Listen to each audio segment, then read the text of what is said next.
이번 주 승부.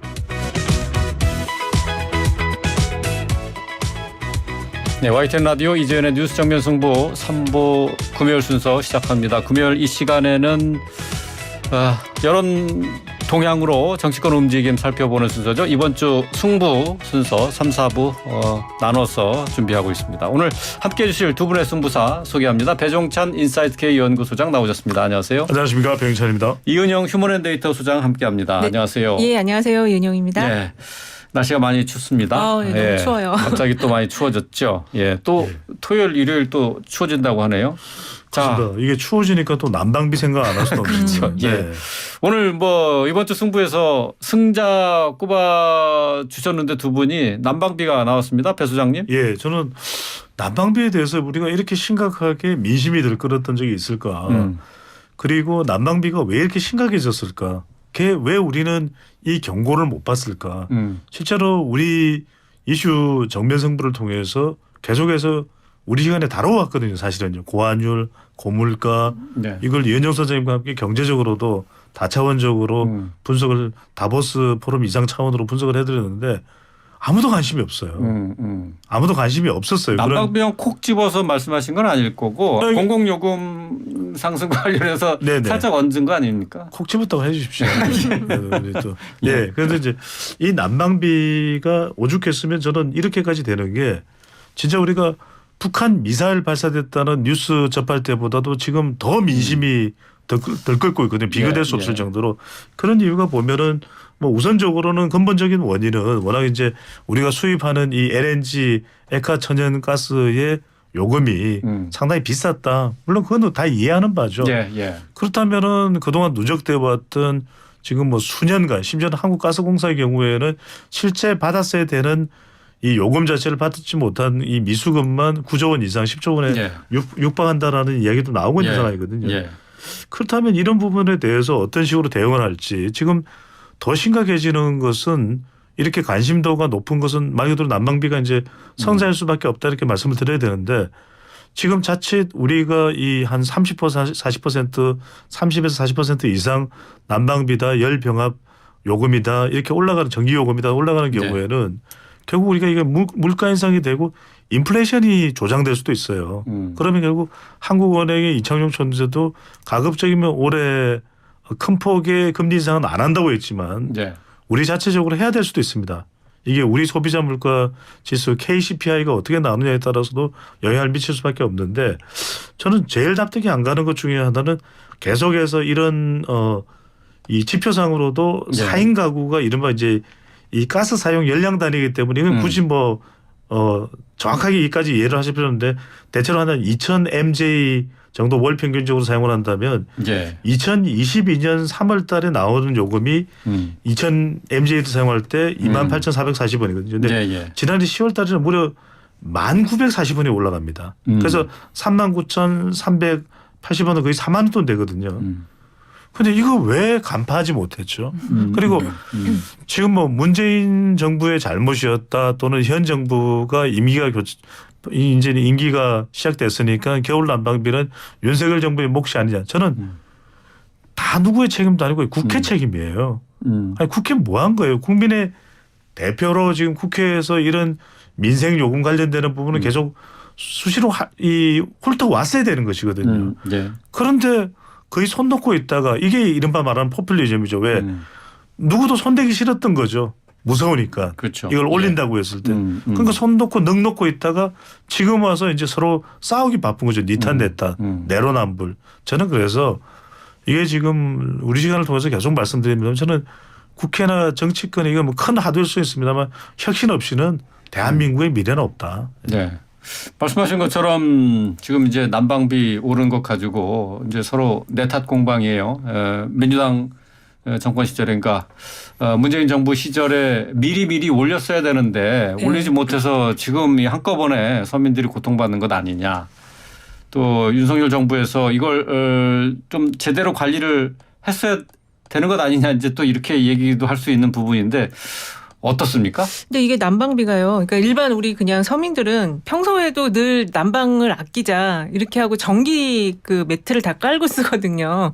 평소에도 네. 늘 아끼는 항목인데 예. 그 지난번에 이 난방비가 급등한 가장 큰 주요한 원인은 그 우크라이나 전쟁 때문에 그렇죠. 이게 이제 오른 거잖아요. 그리고 그거에 대해서 사실 작년 하반기부터 계속 이게 예고를 많이 했었어요. 많이 뭐 우리 뉴스 매체에서도 많이 다뤄졌었고 그리고 이게 그 뭐 LNG 가격이 오른다고 해서 그 해에 바로 같이 이렇게 막 그 난방비를 올리는 것도 사실 저는 적절하다고 안 보거든요. 그러니까 정부가 어차피 에너지와 관련한 거는 중장기적으로 항상 그 수급을 맞추기 때문에 오르면은 오를 때 바로 같이 따라서 올리기보다는 정부가 좀 그거를 완충제 역할을 하는 예. 조금 덜 올리고 이렇게 또 지금은 또 많이 내려갔잖아요. LNG 가격이. 예. 그러니까 예. 이럴 때는 또 올리고 이런 식의 이제 그 수요 조절을 해야 되는데 지금 정부가 들어와서 그거에 실패했다라고 볼 수 있는 거죠. 특히 올해 겨울이 추울 거라고도 예상이 많이 됐었어요. 그리고 이상 기온이 계속 있기 때문에 여름에는 폭우, 겨울에는 이 그 급하게 딱 추워지는 이런 거. 근데 이제 준비를 못한 거죠. 예. 글쎄요. 근데 뭐 준비를 하기에는 뭐 이미 지금 현실적인 시장 가격하고 우리가 지금 쓰고 있는 공공요금의 가격에 그 격차가 그러니까 현실 가격을 반영하지 못한 이 요금으로 계속해서 유지를 할 수 없는 상황이 그렇습니다. 있었기 때문에 지금 네. 그 요금이 오른 거고 근데 그나마도 38% 물론 작은 비율은 아닙니다만은 LNG 가격이 지난 한 해에 128% 그러니까 2배 이상 올랐다는 거잖아요. 예. 그런데도 이제 반영된 요금 인상폭은 38%에 그쳤다면은 글쎄 이제 이거를 현실적으로 서민들이 느끼기까지 그 시간이 좀 걸렸을 뿐이지 이미 이건 뭐 예고돼 있었던 건데 정부가 여기에 미처 대응하지 못했다. 이런 부분에 대해서는 또 비판을 받을 부분이 있을 것 같긴 해요. 그러니까요. 이제 정부에서는 계속해서 관련 연구원에서도 지적이 나왔습니다만 방금 전에 이재훈 앵커가 말씀하셨던 대로 그 38.5%라는 인상폭이 2021년 1월부터입니다. 네. 그러니까 사실상 이제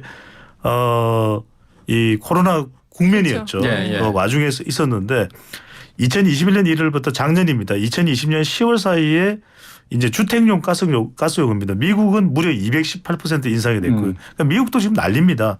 근데 미국은 이제 요금을 연동했어요. 그다음에 영국이 318%. 영국은 지금 뭐 하여튼 물가가 굉장히 높은 곳이에요. 비싼 곳이에요. 독일도 이제 292%. 독일은 이제 이 천연가스를 러시아로부터 많이 받는 국가니까 네. 거의 절반 가까이 러시아로부터 가져오죠. 그러니까 직격탄을 맞았는데 이 기간에 우리는 38.5%를 인상을 했습니다. 그렇다면 그렇게 주저주저했던 이유가 뭐 국민들에게 부담되고 뭐 그것도 이유가 될 수 있거든요. 그러면 윤석열 정부가 들어와서도 갑자기 올리기는 굉장히 부담스러울 겁니다. 그렇다면 뭔가 다른 대안을 마련했어야 되죠.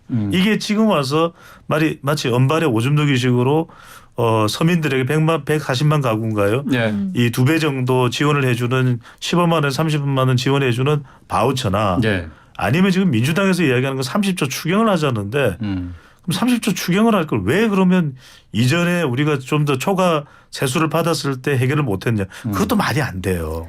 그래서 그런 부분을 정부의 재정 예산하고 좀 섞어서 미리 대비를 네. 했더라면 예. 이 지경까지 오지는 않았겠죠. 민주당에서는 또 추경에다가 횡재세까지 네네, 얘기했는데 그 횡재세. 횡재세 논란이 좀 많아요. 예. 근데 이제 횡재세는 사실 이제 그 갑작스럽게 부를 많이 가져가는 지금 정유사들이 그렇다고 하거든요. 예, 예, 그래서 예. 그런 부분은 좀 검토를 할 필요는 저는 있다고 봐요. 그래서 그런 갑자기 이제 부가 늘어난 그쪽에서 좀 세금을 걷어서 이렇게 서민들에게 나눠주는 것도 검토는 할 필요가 있다. 그런 생각이 들고 지금 그 전 정부 탓을 많이 하고 있는데 전 정부가 지금 아까 말씀하신 것처럼 그 많이 올리지 못한 거는 코로나 영향이 저는 상당히 있었다고 보거든요. 그리고 이제 선거가 선거를 앞두고 있기 때문에 이제 보통 큰 선거를 앞두고 있을 때는 그런 거를 좀 공공요금이나 이런 걸 잘 안 올리잖아요. 근데 네, 그런 네. 영향도 저는 있었다. 그렇게 좀 보여지더라고요. 네. 근데 횡재세와 관련해서는 근데 이 이 정의업계에서는 좀 황당하다. 난방비와 이름 난방비와 자체- 우리가 이게- 저 무슨 상관이 있느냐. 뭐 이런 반응을 보이고 있던데. 이게 왜 그 그러냐면 세금 내는데 좋다고 하는 사람은 없잖아요. 그러니까 미국도 행제세 이야기가 나옵니다. 네. 미국도 바이든 대통령이 이제 민주당과 공화당의 차이는 공화당은 이제 기업의 이윤 강화 그렇다면 이제 민주당은 이윤 배분 이런 쪽에 이제 초점이 맞춰져 있는데 심지어는 바이든 대통령도 행제세 이야기를 했지만 말 그대로 행제했다 이런 말 아니겠습니까? 예, 예, 그런데 예. 그렇게 명분을 갖다 붙이기가 힘든 거죠. 그러면 그 국제 에너지 가격 시장에서 석유화학 기업들이 이익을 초과할 정도로 누렸던 것은 이런 이제 현상이 있었기 때문에 그렇다면 진작 이런 상황들을 대비를 해서 횡재세로 갑자기 갖다 붙일 것이 아니라 이렇게 되면은 집행을 할 수가 없거든요.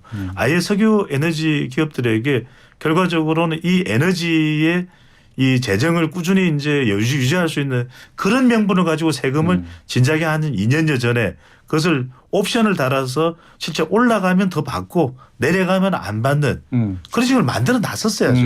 그러니까 예. 그랬더라면 그런 것조차도 국회에서 대비를 안 하고 있었다 이 이야기거든요. 예. 지금 예. 와서 느닷없이 서로 뭐 중구난방으로 아이디어를 내는데 그게 지금 빠른 시간 내에 정말 이 가스 요금 낼 가스 고지서가 체납되어 있는 서민들에게 효과가 있을까? 지금 30만 원 바우처 지원하는 것도 법안 통과 안 됐습니다. 그렇죠. 그러니까 일종의 그 초과이익 환수 제도 같은 거 되겠네요. 그 행지성 약간 그런 개념인데 이게 정유회사의 이 에너지 때문에 사실 이제 그게 정유회사로 좀 포인트가 되긴 했지만 실제로는 뭐 데이터라든지 또는 이제 뭐 가상화폐라든지 이런 갑자기 이제 그 사회적인 어떤 부가 바뀌면서 크게 이제 혜택을 받은 그런 쪽에 이제 부과하는 거여서 이거는 사실 좀 이번 기회를 통해서 공론할 필요는 있다 이런 생각이 예. 들어요. 예. 어쨌든 뭐 난방비 폭탄으로 설 민심이 많이 들끓었다. 그렇죠. 하는 일반적인 평가인데 이게 예. 이제 대통령의 지지율에도 영향을 미쳤을까요? 저는 뭐 당장은 아니더라도 부분적으로는 영향을 미칠 수밖에 없다. 왜 그러냐면 결과적으로는 현 시점에 이전 정부나 또 이전 대통령에 대한 평가가 나오기는 힘들거든요. 물어보더라도 여론조사에서는 현 대통령의 지지율을 물어볼 수밖에 없기 때문에 어떤 식으로든 저는 너무 이게 급하다고 해서 언발에 오줌 누기식으로 즉흥적으로 해결해서는 안 된다. 더 근본적으로 우리 에너지 수급 정책을 어떤 식으로 가져갈 것인지에 대해서 좀 심사숙고하고 물론 이제 행동은 빨리 가되 머리는 여유를 가지고 보다 더 본질적인 문제를 검토하면서 저는 대책을 마련해야 된다고 봅니다. 지금 설 연휴 기간에 나온 그 이제 여러 조사가 있었어요. 네. 언론사에서 한 조사들 보면은 대통령 지지율이 한 36에서 38 정도. 예. 그래서 40%대 있었다가 지금 조금 하락했다 이렇게 볼 수 있거든요. 근데 이 설 기간 안에 이 난방비와 관련한 이 이슈는 네. 조사에 포함되지 않았었기 때문에 아마 조금 저도 다음 주 정도에 나오는 거에는 좀 빠질 가능성이 있고 특히 이제 현 정부가 이걸 전 정부 탓으로 자꾸 돌리면서 탈원전 정책 때문에 이렇게 된 거다라고 네. 하는 건 이제 더 이상 먹히지 않는다. 한 1년이 지났기 때문에 예. 예, 그래서 좀 부정적으로 영향을 줄 것 같습니다. 앞으로 조금 더 영향을 받을 수 네. 있다. 예. 알겠습니다. 이번 주 승자 배 소장님 난방비 좀 역설적입니다. 네. 승자가 됐습니다. 자, 윤영 소장님의 이번 주 승자 누굽니까? 아무래도 저는 설 전에 가장 그 화두에 올랐던 인물이 나경원 전 네. 의원의 출마 여부였는데 결국 이제 불출마 선언을 하면서 그 수혜자가 누가 될 것이냐 역시 예상대로 안철수 지금 의원이 수혜를 받고 있어요. 네. 그래서 이 오늘의 승자로 잡았는데요. 지금 미디어 트리뷴 의뢰로 리얼미터가 25일, 26일 이틀간 그 전국 성인 남녀 1,009명 대상으로 조사했는데요. 국민의힘 지지층 422명 대상으로 그 차기 당대표 조사한 거에 의하면 김기현 의원이 40.0, 안철수 후보가 33.9 그래서 오차범위 내에서 지금 접전을 예. 벌이는 거로 나왔습니다.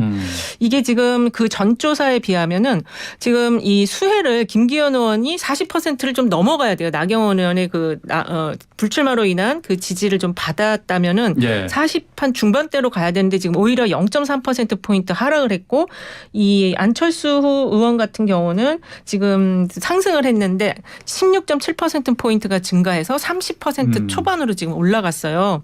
그래서 조금 더 이제 지켜봐야 되겠지만 어쨌든 지금 그 불출마로 인한 수혜는 안철수 후보가 받고 있고 예. 사실 어저께 안철수 후보 같은 경우에 그 회사 있잖아요. 안랩 그 안랩. 주식, 예, 거기가 주식 많이 390억. 올랐죠? 네, 주식이 예. 엄청 올랐습니다. 그래서 그냥 얼굴이 정말 입이 귀에 걸리셨더라고요. 예. 네. 아니 근데 이른바 이제 정치인 관련주인데 이건 정말 저는 이제 이 뭐 안철수 의원 또 안랩이라고 하는 회사가 아니라 우리가 어떤 식이든지 정치인과 관련된 이 주식 관련주는 유의를 하실 필요가 있어요. 왜냐하면 지금 조심해야죠. 동반해서 이제 안철수 관련주라고 해서 뜨고 있는 회사가 이제 써니전자인데 써니전자가 왜 이제 안철수 관련주인지 봤더니 안랩에서 일했던 사람이 써니전자의 임원이라는 거예요. 아, 그래요? 이게 연결이 됩니까? 그러니까 어쨌든 저는 이렇게 짧은 시간 동안에 이렇게 급등하는 이런 현상은 기현상이기 때문에 저는 우리 투자자분들이 좀 주의를 할 필요가 있을 것 같고 근데 네. 안철수 의원이 성자라고 이야기를 했는데 저는 굉장히 중요한 의미의 조사가 방금 전에 이현영 소장이 소개했던 조사에 또 담겨 있다. 가상 양자 대결에서는 김기현 48%, 안철수 40.8로 나타났어요. 네. 그 이야기는 뭐냐면은 나경원 전 의원이 지지층들이 그대로 당원 투표로 이어져서 이건 왜냐하면 국민의힘 지지층이기 때문에 예. 그리고 안철수 의원을 콕 까고 찍어줬을 때 그 효과가 발휘될 수 있는 것이거든요. 그런데 지금 리얼미터가 미디어 트리뷴과 불출마 나경원 전 의원의 불출마 이후 실시된 조사를 보면은 김 의원이 김기현 48% 안철수 40.8로 나타나요. 그건 뭐냐. 불출마 이후의 조사니까 이 가상 양자 대결에는 나경원 전 의원 지지층들이 이 동기부여를 가지고 안철수 의원을 과연 지지해 줄까. 이 조사 결과를 보면 그렇지 않을 수도 있다라는 것이거든요. 또 한편으로는 나경원 전 의원의 지지층들이 안철수 후보 쪽으로 간다라고 하는 이 판세 분석이 나오면 지금 대통령 적극 지지층에서 대통령을 매우 지지한다라는 이 적극 지지층에서는 김기현 의원에 대한 무게가 더 많이 실려요. 이들이 더 결집할 수가 있는 거죠. 게다가 지금 당원들의 분포가 최근에 뭐 알려지고 있죠. 그래서 20대, 30대, 40대보다는 50대, 60대, 70대 이상이 뭐 거의 60% 이상 된다라는 이야기가 나오죠. 이건 뭐 더 정확하게 우리가 확인해 봐야 됩니다만은 그리고 지역적으로도 지금 지역 단위로 구분했을 때는 TK가 가장 많다. 광역 단위로 구분했을 때는 그런 이야기가 나온다는 것은 국민의힘 지지층보다는 더 적극적인 강성 지지층들이 규합된 것이 당원의 성향이다. 예. 그렇게 우리가 해석을 해볼 수가 있는 근데 거죠. 이게 거기서 중요한 건 사실 지금 양자 구도는 아니고요. 다자 구도 상황이고 그리고 지금 이 ARS 조사의 가장 큰 문제가 이 없다 잘모름이 4.4%밖에 안 돼요. 그래서 실제 이제 투표율이 되게 중요하거든요. 이 전당대회에서 그 당원들의 투표율이 중요한데 사실 당원들 투표율은 아무리 많이 나와도 50% 넘기가 힘듭니다. 그래서 어느 쪽에서 투표할지 그런 이제 시뮬레이션도 봐야 되기 때문에 지금의 양자 구도 형태로 김기현 후보에게 유리하다 이렇게 보기는 예. 어렵고 예. 사실 지난번보다 이게 저 지지율이 올라가지 않은 거는 저는 그 여성들을 민방위 훈련에 참여시키겠다라는 이 갑자기 나온 이 공약 이것도 좀 부정적인 영향을 좀 미치지 않았나 이렇게 좀 보여져요. 예. 뭐 두 분의 분석이 약간 좀 다릅니다. 근데 제가 좀 주목하고 있는 부분은 예. 양자 대결 뭐 물론 여론조사 기관이 서로 달라가지고 단선적으로 비교하기는 좀 어렵습니다만 그 전에 나왔었던 여론조사에는 양자 대결에서 그게 안철수가 안철수 많이 이겼죠. 의원이 많이 네. 이기는 거로 나왔잖아요. 근데 그렇죠. 지금 이번에 조사 내용은 거꾸로거든요. 그게 이게 그 잘모름 때문에 그런 거예요. 그 기존 거는 그 잘모름이 좀 더 많고 그다음에 여기서는 이게 완전히 잘모름이 4.4% 다자구도에서 이렇게 너무 적다 보니까 사실 이것만 가지고 실제 투표율이 그렇지 않기 때문에 예. 이것만 가지고 보기에는 조금 무리가 있다. 그리고 이제 지금 조금 더 추이를 지켜봐야 돼요. 왜냐하면은 이제 공약을 계속 내고 있잖아요. 근데 예, 그 예. 공약이 부정적인 영향을 또 줄 수도 있는 거니까 이 김기현 후보가 낸 민방위 여성 참여는 사실 20, 30대 젊은 층을 겨냥해서 냈는데도 지금 그 영향을 전 못 받았거든요. 아 그래요. 예, 그리고 김기현은 전반적으로 20, 30대 층에서 한 자리 숫자, 수도권에서도 한 자리 숫자의 지지율이 나오고 있어서 아직까지는 이 수도권 연대라는 게 좀 먹히고 있다. 이렇게 좀 정리할 수 있을 것 같아요. 시간이 거의 없는 듯해서 짧게 말씀드리면 예. 결국에는 이 조사가 의미하는 것은 안철수 의원의 초점을 맞춰보면 얼마나 당원들이 투표하게끔 만드느냐 그 결집력이 있느냐 이게 승부처라고 봐야 될 것 같아요. 안철수 예. 의원의 당원들의 그 결집력 예. 요걸 이제 봐야 된다. 예. 알겠습니다. 자, 이번 주 승자 살펴봤고요. 잠시 뒤에 패자 그리고 승부처까지 4부에서 이어가겠습니다. 앞서서 3부에서 이번 주 승자 살펴봤는데요. 계속해서 패자 이어가도록 하겠습니다. 배 소장님. 네, 저는 저출산을 꼽았습니다. 저출산이 이번 주 패자다. 예, 꼽은 이유는 너무나도 중요한 문제. 예. 지금 우리 청취자분들도 그렇고 우리 국민들도 그렇고 너무나 무감각한 거 아닌가. 실제로 우리 YTN이 지난주 이번 주 계속해서 특집 기획 취재를 보내고 있거든요. 예. 서울에 있는 고등학교도 이제 학생 수가 줄어들어서 더 이상 입학생이 없어진다. 서울입니다. 심지어는 초등학교까지. 저도 깜짝 놀랐거든요. 그 기획 취재를 YTN이 지금 계속해서 내보내는데도 난방비도 지금 우리가 그냥 손 놓고 있다가 이 지경까지 왔거든요. 그런데 네. 지금 아무도 귀 기울이지 않아요. 내 문제가 아닌 것 같고 난 어차피 결혼 안 할 거야. 출산 안 할 거야. 무슨 상관이 있어. 이렇게 얘기를 하는데 최근에 또 한 정치인이 이 저출산 고령사회위원회 관련해서 또 파장도 있었지 않습니까? 예. 그러니까 저는 이 저출산과 이 고령화위원회가 분리돼야 돼요. 저출산 고령화 전혀 다른 문제입니다. 전혀 다른 문제다. 지금 이렇게 잘못 접근하고 있어요. 실제로 OECD의 많은 국가들은 이 저출산 문제, 저출생이라는 용어를 이제 우리 YTN은 쓰고 있고요. 그런데 지금 OECD 가입국 38개국 중에서 우리의 이 합산 출산율이 몇 등인 줄 아십니까? 꼴찌입니다. 꼴찌죠. 꼴찌. 지금 이스라엘의 경우에는 1위를 차지했는데 2.9명. 거의 가임 여성이 일정한 기간 내에 15에서 49세 사이에 3명에 가까이 아이를 낳고 있는데 네. 뭐 이스라엘이 그러면은 정말 다른 중요한 일이 없어서 애를 놓겠습니까? 여성들이. 그만큼 중요하다는 것이고 그만큼 국가적 차원에서 총력을 기울인다는 것이거든요. 일본도 우리보다 앞섰는데 우리는 이 합계 출산율이 얼마인지 아십니까? 0.81명이에요. 네, 0.8. 인구가 줄 수밖에 없는데 이 이야기는 들어야 될 것 같아요. 지금 서울대학교 인구통계 연구센터가 발표한 자료에 따르면 이건 실제 통계청의 총 인구 통계하고도 좀 다릅니다. 2100년이 되면 우리 인구가 1800만 명이에요. 2100년에 1800만 명이라고요? 지금 5200만 명인데 3분의 2가 없어지는 겁니다. 지금 통계청의 이 총통계 인구 통계를 보더라도 뭐 2410만 명 정도로 보고 있거든요. 2100년에요. 그러면 얼마나 빠지는 겁니까? 그러니까 이건 심각합니다. 저는 나라가 유지될 수 없는 상황이 그렇죠. 되는 거죠. 아니 2100년이 되면 저는 뭐 살아있지 않겠죠. 그런데 더 중요한 거는 내가 생존해 있고 여부가 중요합니까? 나라가 없어진다니까요. 그런데 마치 난방비는 내 눈앞의 문제고 저출산은 우리 민족과 또 대한민국의 미래의 문제인데 이렇게 신경을 안 쓰는데 저는 또다시 구제해 줄 수밖에 없는 게 국민들이야 생업에 그렇다 치고 국회나 정부는 신경 써야 되는 거 아닙니까? 오늘 계속 국회를 향한 날카로운. 예, 근데 이 저출생 문제는 네. 사실 뭐 2000년대 들어오면서부터 우리나라에서 신경을 그렇죠. 많이 정부 차원에서 신경을 많이 썼던 것 아닙니까? 맞습니다. 그런데도 효과가 없어요. 사실 그 이제 저출산이라고 안 하고 이 여성은 애 낳는 기계가 아니다. 그래서 네. 저출생이라고 이제 표현도 바꾸고 있는데요.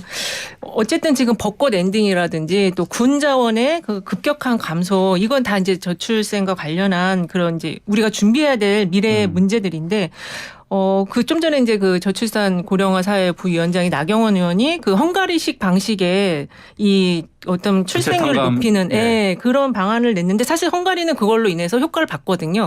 그리고 저희도 이 저출생과 관련한 좀 조사를 이제 정성 조사들을 해보면 젊은 사람들이 아이를 낳는 사람에게 혜택을 많이 줘라. 네. 그렇게 해서 출산율 높여야 된다라고 얘기를 많이 해요. 그리고 올해부터 사실 이 영아수당이 부모 급여로 이름이 바뀌어서 이제 지급이 되는데 0세의 아이를 가진 사람에게는 부모 급여가 월에 70만 원이고 1세는 월 35만 원이고 또 아이를 봐주는 할아버지 할머니한테도 할아버지 수당 할머니 수당에서 30만 원씩 나가거든요. 근데 네. 이렇게 하더라도 지금 애를 안 낳는다는 거죠.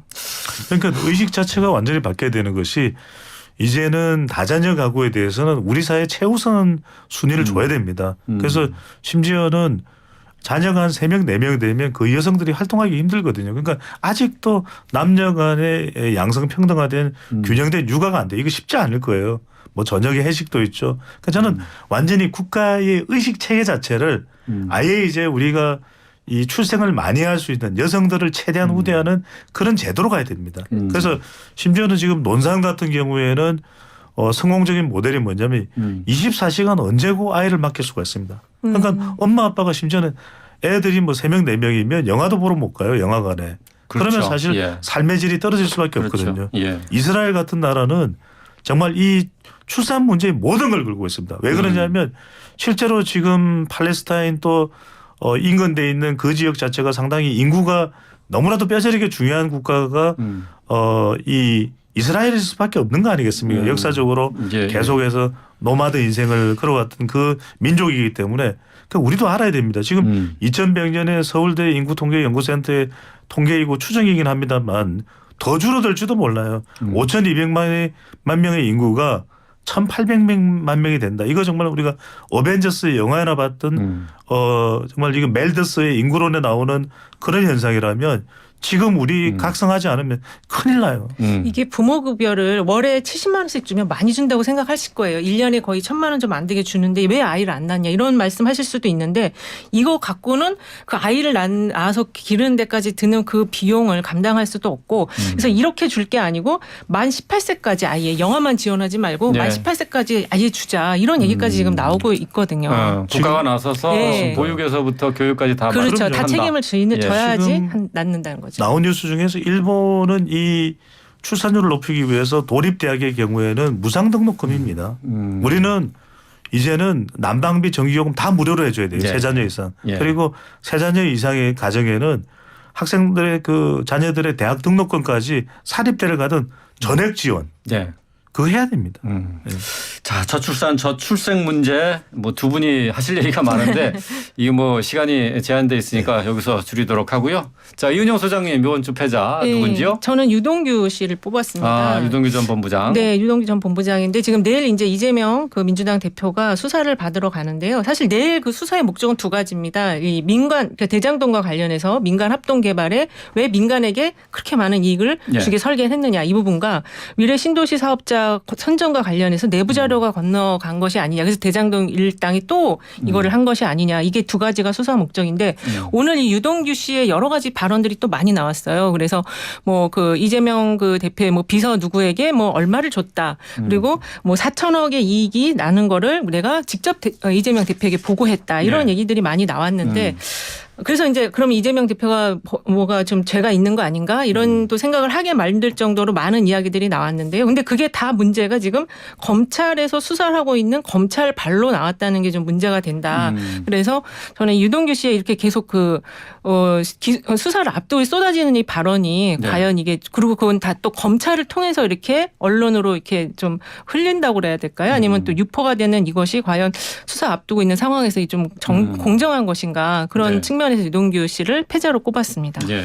그렇게 뭐 이의 제기를 할 수도 있을 겁니다. 분명히 이 이재명 대표로서는 검찰의 압박이 상당히 전면적이다 이렇게 이야기를 할 수도 있겠습니다만 결과적으로 이제 여론은 그 혐의들을 다 이제 벗겨내야 되는 것이기 때문에 결국 유동규 전 본부장과 관련된 것은 실제 이제 유동규 전 본부장이 이 기자들과 취재진과 또 인터뷰하는 과정에서도 나오는 이야기인 것이거든요. 지금 뭐 남욱 변호사나 네. 뭐 다른 이른바 대장동 일당이라고 불리는 인물들에 관련된 증언도 여러 가지 경로를 통해서 공소장 같은 경우에는 또 일정한 시간이 지나고 나면 공개될 수 있는 것이기 때문에 그러니까 중요한 것은 얼마나 잘 소명해내느냐. 그러니까 정치 탄압이나 정치 보복이나 야당 탄압이라고 하는 것에 대해서 더불어민주당이나 진보층에서는 그렇다 이렇게 보는 여론도 있습니다. 하지만 중요한 건 제가 거듭 강조합니다만 이 진영 간 대결 구도에서 결국 이제 중도층이나 MZ세대를 얼마나 설득해낼 수 있을까. 이건 검찰의 몫이기도 하고 이재명 대표의 몫이기도 하거든요. 네. 결국에는 그것을 얼마만큼이나 명쾌하게 털어내느냐.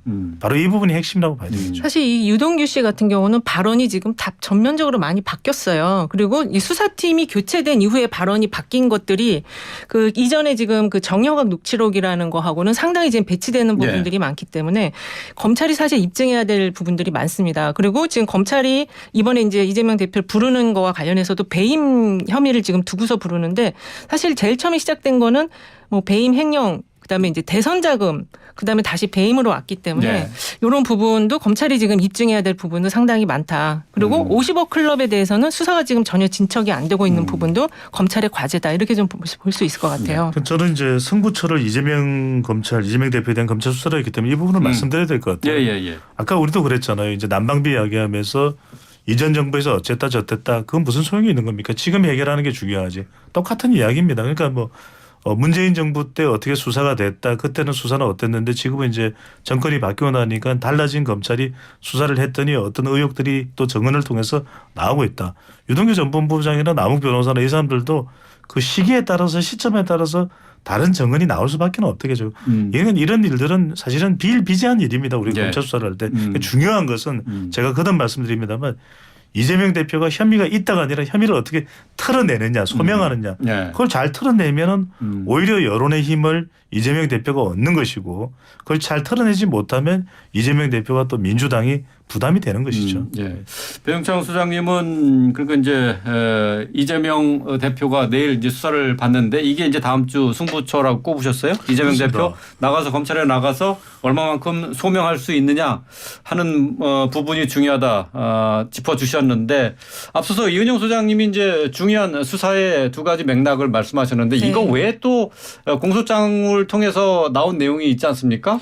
그 유동규 전 본부장이 예. 이재명 예. 대표에게 428억 원을 주기로 약정했다 예. 하는 것 이것을 이재명 대표가 승인했다 이런 예. 보도가 있었는데요. 이것도 역시 이재명 대표가 이번에 검찰 조사를 통해서 밝혀야 될 부분 아닌가요? 그러니까 오늘 그 유동규의 입으로 나온 그 4천억의 이익을 직접 보고했다. 이런 게 다 같은 맥락이거든요. 예, 예. 근데 어쨌든 428억을 약정한 게 이게 결국은 청화동인 1호에서 나온 수익인 거잖아요. 근데 그 청화동인 1호의 주인이 그 녹취록 안에서는 유동규라고 다 가리켰거든요. 그리고 나중에 가면 김만배 씨는 원래 주지 않았기 때문에 그게 아직 그 돈이 있는 건데 그건 내 거다라고 또 얘기하는 거고. 네. 그래서 이런 부분은 사실 근데 정영학 녹취록에서는 김만배 씨의 그 그분 발언 네네. 이 부분에 대해서도 역시 계속해서 그 의문이 있지 않습니까? 그렇기 때문에 이제 50억 클럽까지 조사가 같이 돼야 된다는 거죠. 그게 꼭 이재명이라고 단언할 수는 없기 때문에. 그래서 사실 지금 검찰이 가장 중요한 증거 자료로 가지고 있는 정영학 녹취록을 중심으로 우리는 판단할 수밖에 없고 그거에 기준해서 이 좀 전원으로 나오는 유동규의 발언이 이런 게 있었다라는 검찰발 그런 내용들은 조금 지금 상황에서는 언론도 좀 보도에 신중을 기해야 되지 않을까 그런 생각이 들어요. 그러니까 정치적으로 해석할 일은 아닌 것 같아요. 물론 이제 민주당에서는 검찰의 전면적인 수사가 상당히 부담스러울 수밖에 없겠죠. 예. 하지만 그럼에도 불구하고 재판이 시작되면 그 부분은 또 변호인을 통해서 해소를 해야 되는 부분이거든요. 궁극적으로는. 그래서 저는 중요한 것이 정치적으로 대응을 해서 효과가 있다면 그 대응을 선택하겠죠. 하지만 지금 계속해서 나오고 있는 여론에 대한 평가는 결국 중도층이나 MZ세대는 범죄나 혐의가 있다가 아니라 그것을 얼마나 잘 소명하는지 수사는 받아라. 예. 이 여론이 나오고 있는 것이거든요. 예. 그렇다면 중요한 것은 저는 그렇게 생각합니다. 다이어그램을 그려서라도 뭐 성남 FC 관련 건이 됐든 아니면 쌍방울 변호사비 대납 건이 됐든 그것을 국민들이 볼 때 아, 저 정도면 정말 한기에 알아들을 수 있으면 한눈에 이해가 될 정도로 예. 소명이 된다. 그런 것을 얼마만큼이나 지금 잘 준비해야 되겠죠. 이재명 대표가 검찰에 나가서 자신의 혐의에 대해서 소명을 한다고 하더라도 진짜 그 검찰이 어떤 증거를 갖고 있는지 이걸 알 수 없는 그렇죠. 상황이기 때문에 그렇죠. 예, 재판을 들어가봐야 그렇습니다. 사실 알 네. 수 있는 것 아닌가요? 그래서 이재명 대표의 소명은 사실은 이재명 대표의 입장은 계속 일관됐어요. 지난 대선 때도 이게 이것 때문에 그 대장동 그 국정조사도 했었고 그렇기 때문에 국정조사가 아니고 그 특검 저 국회에서 그 감사를 했었잖아요. 대장동 감사. 예, 국정감사를 했었기 때문에 그 이재명 대표 입장은 일관되다. 다만 지금 이 검찰이 1년째 지금 이걸 했기 때문에 그러니까 제일 좀 초점은 이거겠죠. 과연 내일 들어갔을 때 기소 처리가 바로 떨어질 거냐 아니면 또 불러갖고 또 뭐 대선 자금이 또 다른 내용을 또 수사를 할 거냐. 이건 네. 이렇게 길게 끌어서는 검찰도 상당히 부담이 크다는 거죠. 예. 그러니까 바로 기소에 들어가지 않는다고 한다면은 검찰 수사가 조금 뭔가 제대로 흘러가고 있지 않다라는 신호로 봐야 되나요? 신호로 볼 수도 있는 거죠. 그런데 한편으로는 이제 수사를 안 하고 바로 기소를 할 수는 또 없는 노릇이 수사가 지금 1년째 지금 왔다니까요. 근데 그 수사는 이제 사실은 국면이 좀 바뀐 게 있는 거죠. 네, 그러니까 예. 문재인 정부에서의 수사, 그렇죠. 또 검찰 예. 구성원들이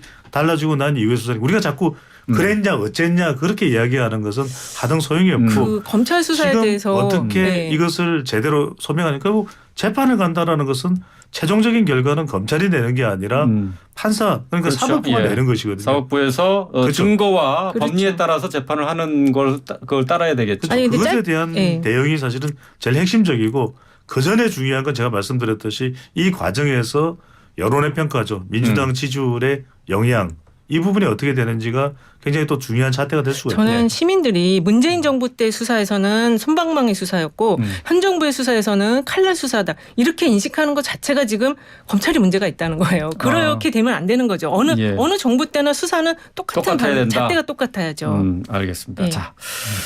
그 이번 주 승부처 이은영 소장님 어디입니까? 저는 난방비 정책을 꼽았는데요. 네. 아까 이제 우리가 시작할 때도 난방비를 얘기했는데 사실 이게 이제 어저께였나요? 그 민주당이 지자체 연석회의를 했었어요. 지자체장 연석회의를 했는데 그 시간에 대통령실의 경제수석이 요거를 이제 발표를 했거든요. 난방비 대책에 대해서.